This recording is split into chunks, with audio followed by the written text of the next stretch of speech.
Maman Blanche parce qu'elle n'a pas un visa Schengen. Donc, son visa lui permettait que d'arriver en Turquie directement. Donc, elle a pris Ethiopian Airlines et elle a atterri en Turquie. Mais quand on entend parler de la présence de la nounou, que ça soit à l'aéroport ou encore lors du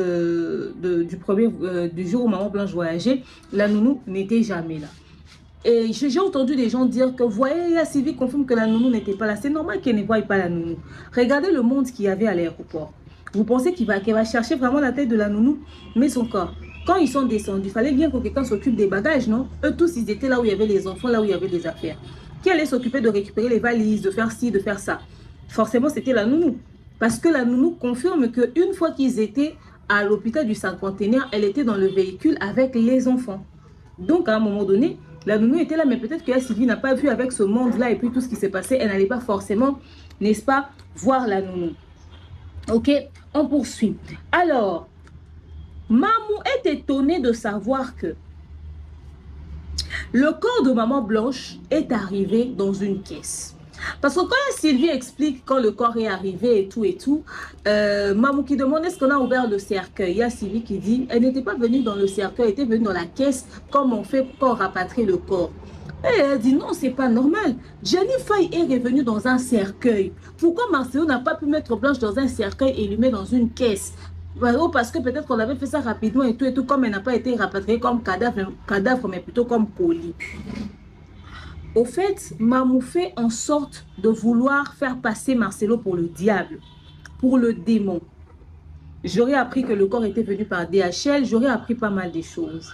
Vous savez, la malhonnêteté intellectuelle, c'est vraiment, ça doit devenir un délit, carrément. Nous avons tous connu des personnes qui sont décédées à l'étranger. Ces personnes-là reviennent tous dans les cercueils. Les gens qui disent, oh même Alexandra aussi est revenue dans le cercueil, même Gianni aussi est revenue dans le cercueil. Moi je vous comprends parfaitement, mais vous ne poussez pas le bouchon trop loin.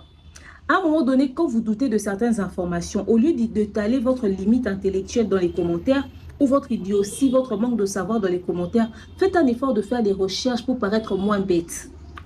Dans la mesure où, regardez dans quelles conditions est-ce qu'un corps rapatrié arrive dans son pays ou là où le corps doit partir. Ce n'est pas tous les corps qui reviennent directement dans le cercueil. Pour la simple et bonne raison que la logique serait que le corps puisse revenir dans la caisse là. La caisse là. Les mêmes, vous citez seulement l'exemple de Gianni Faye. Prenez aussi les exemples des autres personnes qui ont été rapatriées. Vous constaterez que ces personnes reviennent dans la caisse là. Les corps reviennent généralement dans les caisses. Ça, c'est le protocole pour rapatrier un corps. Mais qu'est-ce qui a fait que les autres sont revenus dans le cercueil et pourquoi et pas Maman Blanche? Pour la simple et bonne raison que Maman Blanche a été préparée pour être rapatriée direct, n'avait pas été exposée en Turquie. Il n'y a pas eu une cérémonie genre l'église de la compassion de la Turquie où les fidèles de la Turquie vont venir faire tout autour du cercueil de Maman Blanche. Non.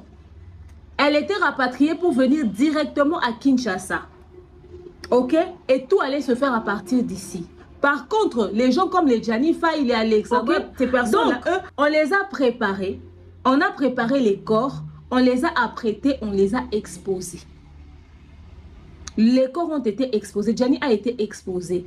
Les gens de l'Europe ont fait leur deuil, ils ont fait le tour du cercueil et tout. Et puis, ils ont emballé Gianni, ils ont rapatrié le corps. Et Gianni, quand il est venu ici, on ne l'a plus touché, on ne l'a plus habillé. On l'a fait entrer dans la morgue. On l'a refait sortir le corps de Gianni pour l'exposer directement. Pourtant, Blanche, quand elle est venue ici, on l'a encore habillée, on l'a encore préparée, on l'a apprêtée. L'habit qu'elle était venue avec le jour où elle est revenue après le rapatriement, ce n'est pas l'habit qu'elle a porté le jour de l'enterrement. On l'a changé de tenue. On l'a maintenant apprêtée. Maman Blanche a été rapatriée, genre, à la va-vite, genre, on l'apprête, tout. On a réuni tous les protocoles et ok, on ferme la caisse. Comme les gens le font habituellement. C'est ici que Maman Blanche a été habillée, c'est ici que Maman Blanche a été préparée. Sinon, posez-vous la question de savoir, les autres personnes qui sont venues, comment est-ce qu'ils ont été rapatriés? C'est toujours dans cette caisse-là. Mais Mamou, comme elle est remplie de mauvaises intentions, elle veut donner une insinuation, genre, en mode... ouais, pourquoi pas dans un cercueil et tout. Et puis Sylvie dit, mais c'est comme ça qu'on rapatrie les corps. Et puis elle dit, non, Gianni est venu dans un cercueil, mais Gianni était exposé, maman. Pourquoi au fait, tu veux montrer à quel point tu as des intentions démoniaco-sataniques? Pourquoi tu veux montrer ton côté malsain là? C'est-à-dire, comme un petit esprit à vouloir glisser des insinuations démoniaques dans les têtes des gens. C'est-à-dire, on peut sentir clairement que manipulation, peut-être qu'on a un niveau à maman. C'est-à-dire, maman est en train de manipuler la famille des mamans blanches comme des gamins. Comme des gamins. Il y avait sur certains points où Sylvie osait quand même dire non, là-bas vraiment ils ont menti. Même s'il y avait eu beaucoup de mensonges, même dans ce qu'elle-même elle disait. Maman disait, ah non, là-bas vraiment ils ont menti. Non, c'était pas ça, c'était pas ça. Mais tu sens que maman avait cette volonté-là.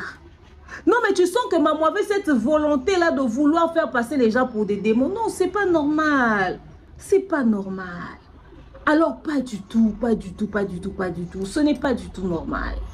Il faut essayer de changer ça. Ok, il faut vraiment essayer de... Sylvie qui dit encore une fois, n'avoir rien remarqué sur le corps de sa soeur. Une fois qu'ils sont arrivés à la morgue, elle dit n'avoir rien remarqué, comme si sa soeur dormait.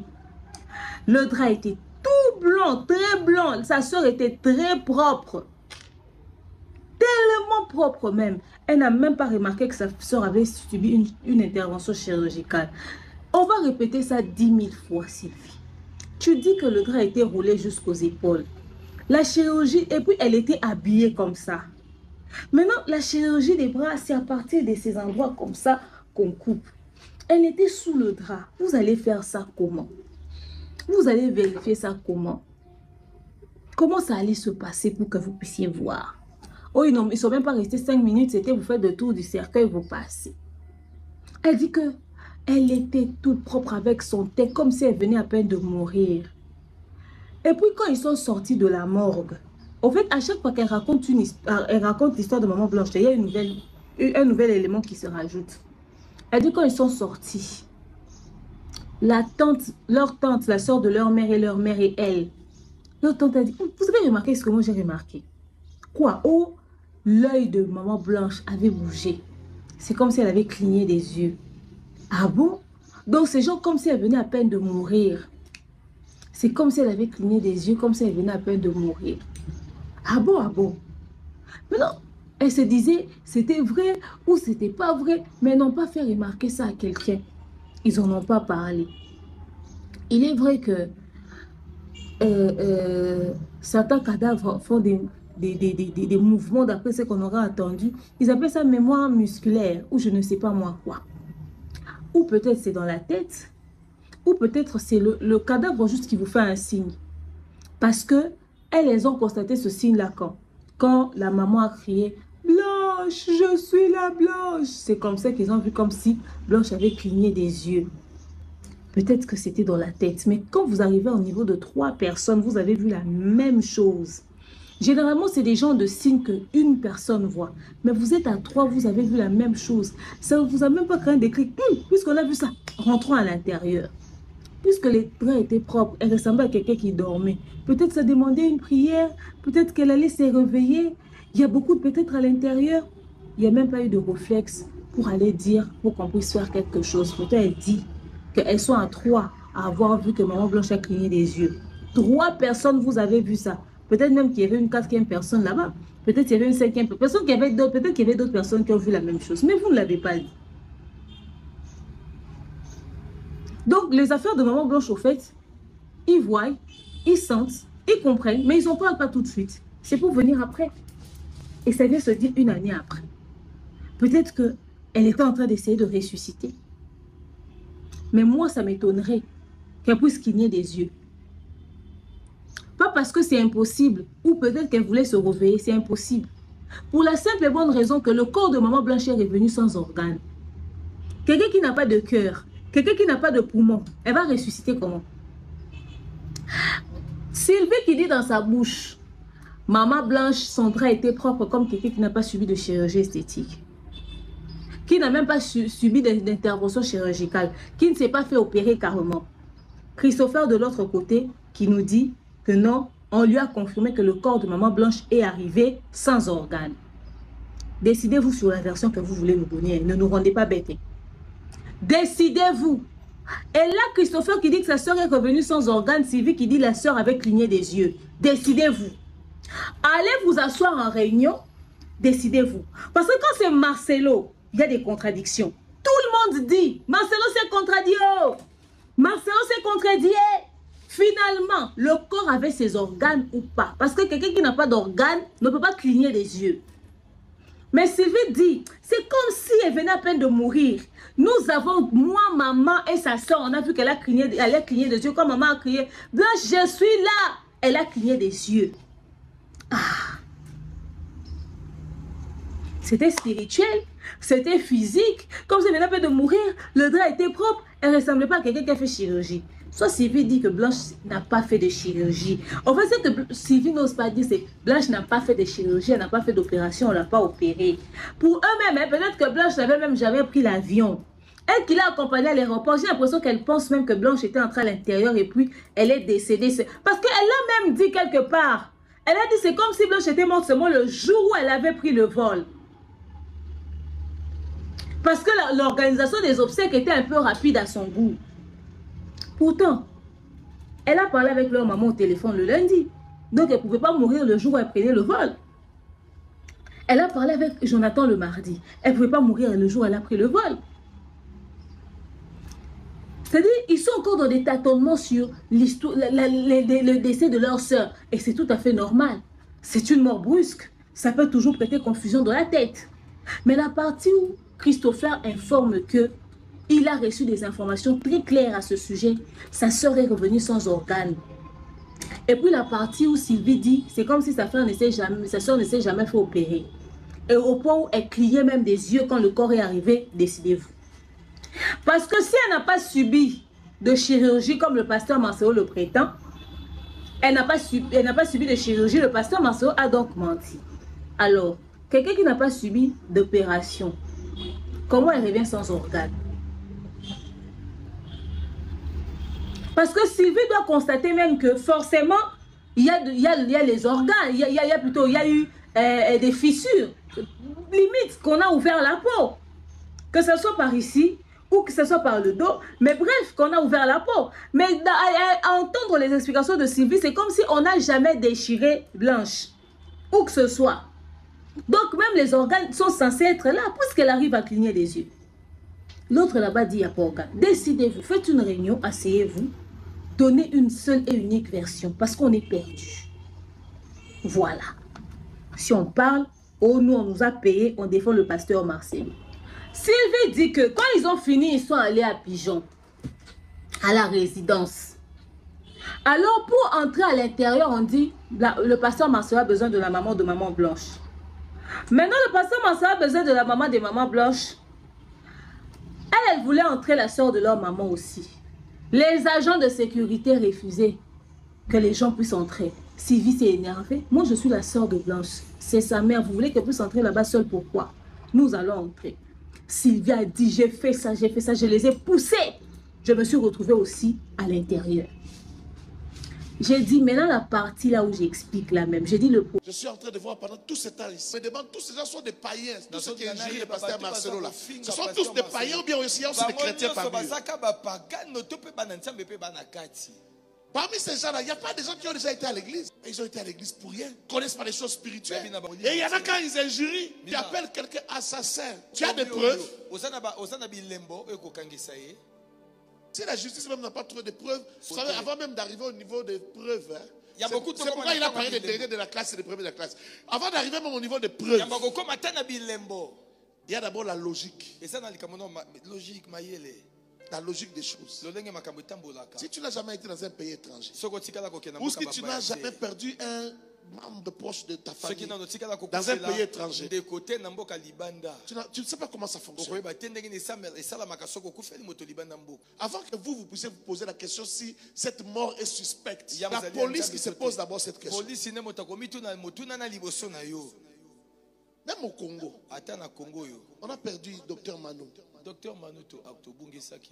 Il est mort il y a 2-3 semaines ici. Avant de toucher son corps, la police est d'abord venue. Parce qu'il est tombé à la maison, il est mort. Comme on ne sait pas, il faut que la police vienne d'abord dire que ce n'est pas une cause qui est criminelle.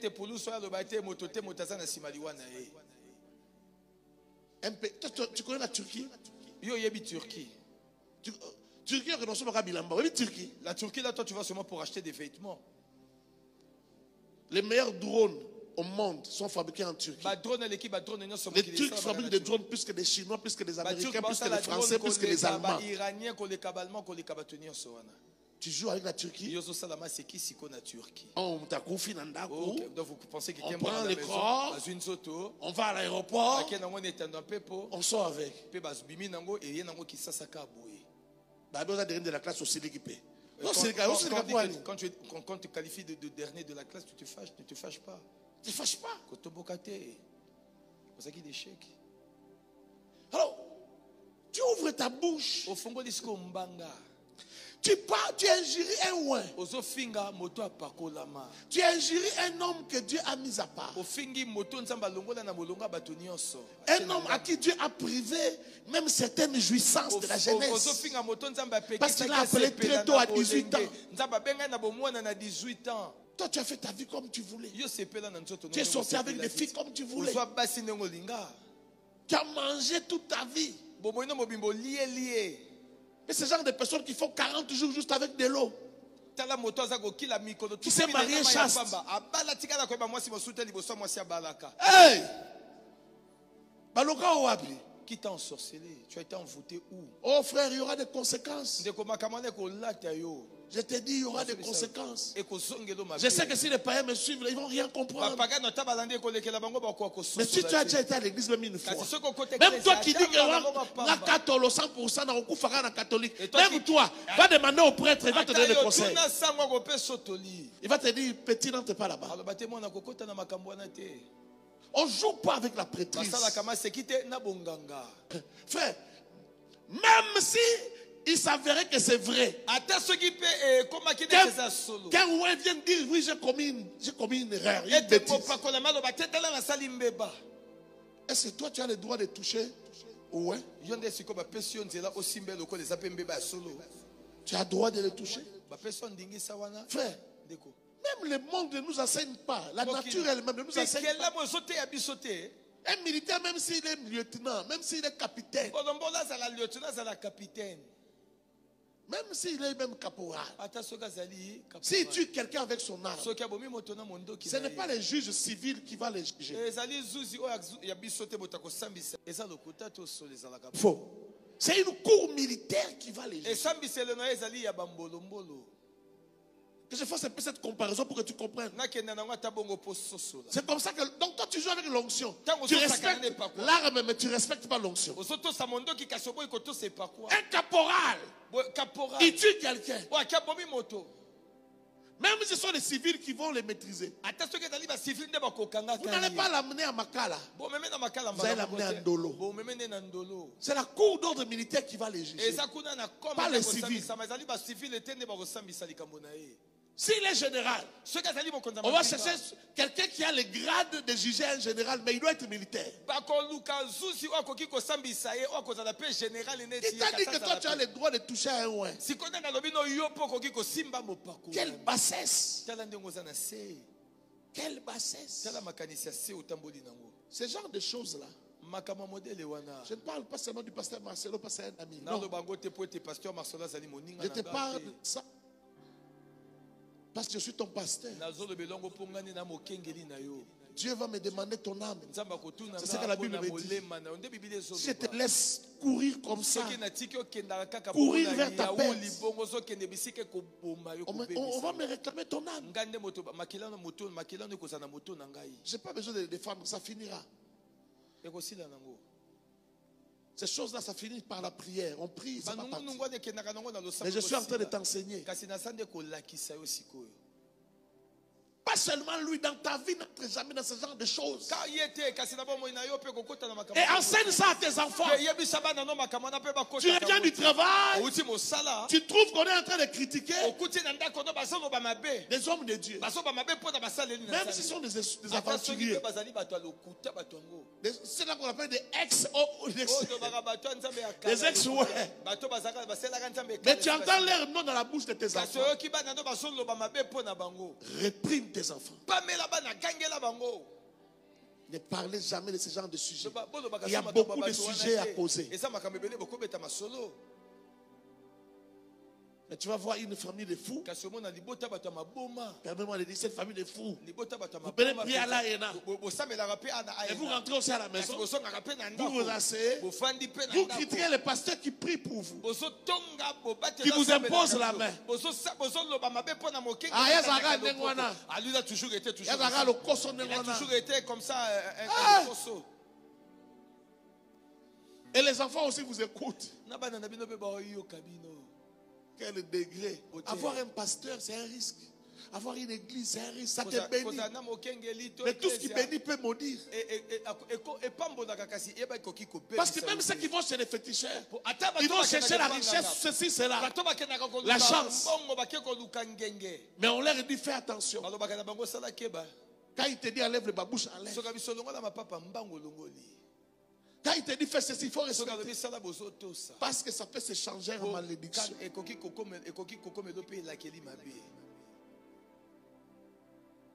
Quelqu'un m'a entendu? Là, je te veux rester calme maintenant. Quand tu ne connais pas quelque chose, ne parle pas. Ne parle pas.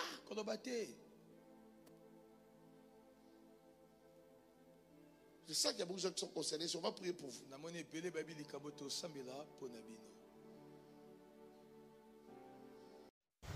Ils sont rentrés à l'hôtel, pardon. Et vers je sais plus quelle heure, la maman Blanche, la défunte, appelait sa maman. Ils ont commencé à discuter avec sa maman jusqu'à 1h du matin. Et puis la maman de Blanche, maman Georgette, a demandé mais où est Tabiri, donc le petit, le dernier. Il dit non, il est avec sa maman. Donc sa maman, apparemment maman Blanche appelle la maman, appelle la nounou maman. Vous savez, chez nous le Congolais, le respect, il n'y a pas oh nounou, il n'y a pas ceci. Donc chez nous c'est tantine, c'est maman et tout ça là. Donc c'est comme ça maintenant que la nounou va faire passer l'enfant. Et la maman, donc la mémé voit, ah la mamie voit son enfant, ah, ça va, il va bien et tout ça.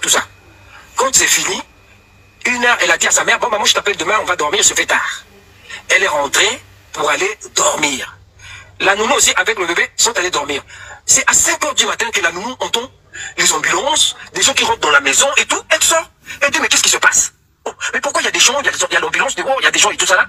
Et c'est le pasteur qui dit, ah, on va t'expliquer, mais prépare des trucs et tout ça là, on est en train d'amener maman à l'hôpital. Donc maman Blanche à l'hôpital. Exactement, Abeka. Si je me trompe, pardon, tu me dis parce que j'ai pas envie de raconter du n'importe quoi. Moi, voilà, moi j'aime venir avec d'abord ce que j'ai entendu pour vérifier. Et si c'est vrai ou pas, la vérité finit toujours par arriver. Parce que cette histoire, on nous a trop caché des choses. Donc c'est comme ça que le pasteur va dire non, on prépare les choses et tout ça là, on amène la maman à l'hôpital, qu'il y a quelque chose. On a pris l'ambulance. D'après, quelques temps après, on est venu prendre la nounou, on a dit, prépare-toi, on repart à Kinshasa.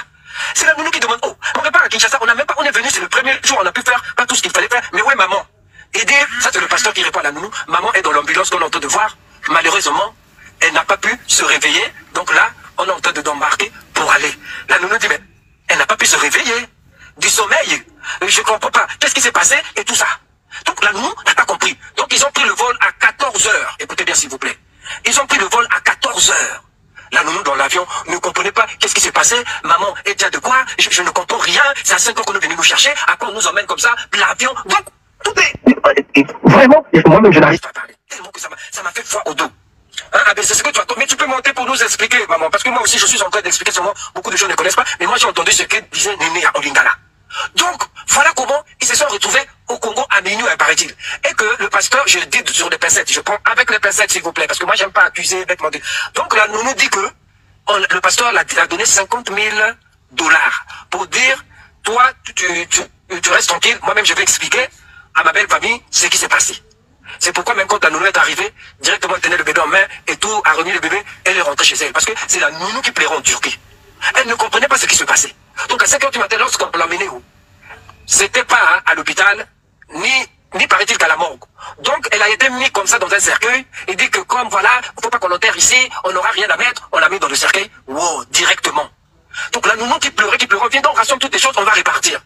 Donc après, la nounou dit qu'elle n'avait rien, pas de maux de tête, elle n'était pas malade, il n'y avait rien.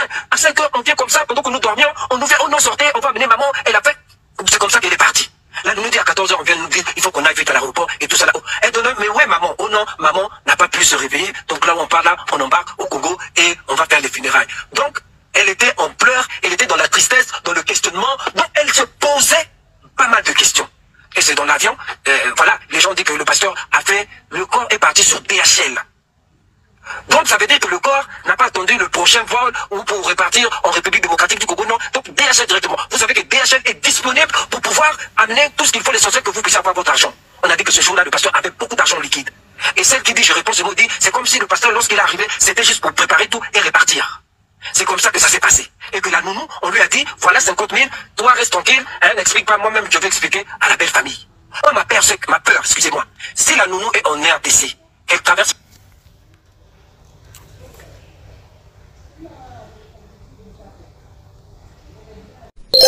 Voici la vraie raison de comment Maman Blanche est décidée. Donc si tu es Maman Blanche, écoute jusqu'à la fin et partage aussi pour que tout le monde écoute la vérité.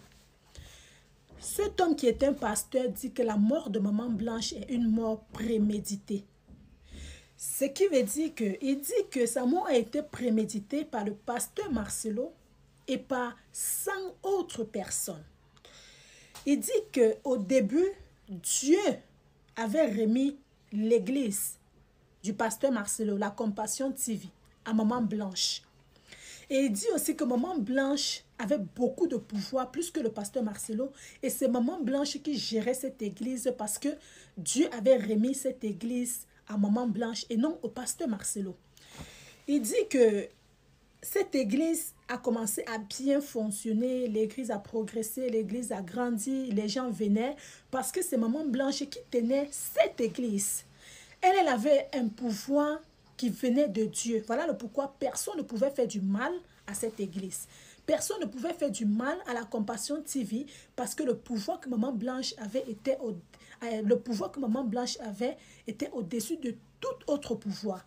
Il dit aussi qu'il y a plusieurs personnes qui ont essayé d'attaquer cette église, qui ont essayé d'attaquer le pasteur Marcelo, mais ils ne pouvaient pas faire du mal à l'église parce que Maman Blanche avec les pouvoirs et elle était aussi couverte par Dieu.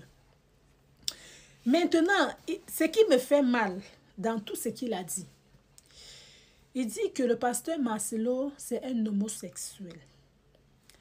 Parce que le pasteur Marcelo est entré dans les choses, dans les loges, qui ne devaient pas entrer parce que Dieu l'avait déjà béni et il avait béni son ministère. Mais que depuis que le pasteur Marcelo est entré là-bas, on l'a obligé d'avoir un homme, un mari comme lui. Maintenant, c'est que je ne comprends pas. Oh. Bon, la Bible dit que nous servions un Dieu puissant. Donc, si c'est vrai ce qu'il dit, que Dieu avait donné les pouvoirs à Maman Blanche de protéger l'église. Voilà le pourquoi il y a plusieurs personnes qui ont essayé d'attaquer l'église et ils n'ont pas rempli les objectifs en détruisant cette église parce que Maman Blanche avait les pouvoirs. Mais quand Dieu te donne quelque chose, si Dieu t'a donné le pouvoir, il va protéger le pouvoir. Donc, si ce pouvoir que Maman Blanche avait vraiment, comme lui, il dit, venait de Dieu, mais ce qui veut dire que Dieu allait protéger sa servante. Dieu allait protéger ce pouvoir-là. Il dit que pourquoi finalement le pasteur Marcelo a cédé aux gens de cette loge jusqu'à tuer Maman Blanche. Moi, la question que j'aimerais poser à ce pasteur, est-ce que c'est les gens du loge qui a créé Maman Blanche? Non, c'est Dieu qui a créé Maman Blanche. Donc, ce qui veut dire que le Dieu qui crée sa créature peut aussi reprendre sa créature. Est-ce que c'est compliqué? Ce n'est pas compliqué, non? Donc, maintenant, j'ai compris quelque chose dans la vie. On ne peut plus mourir tranquillement maintenant. Souvent, quand vous n'avez rien à dire, là, fermez vos gueules.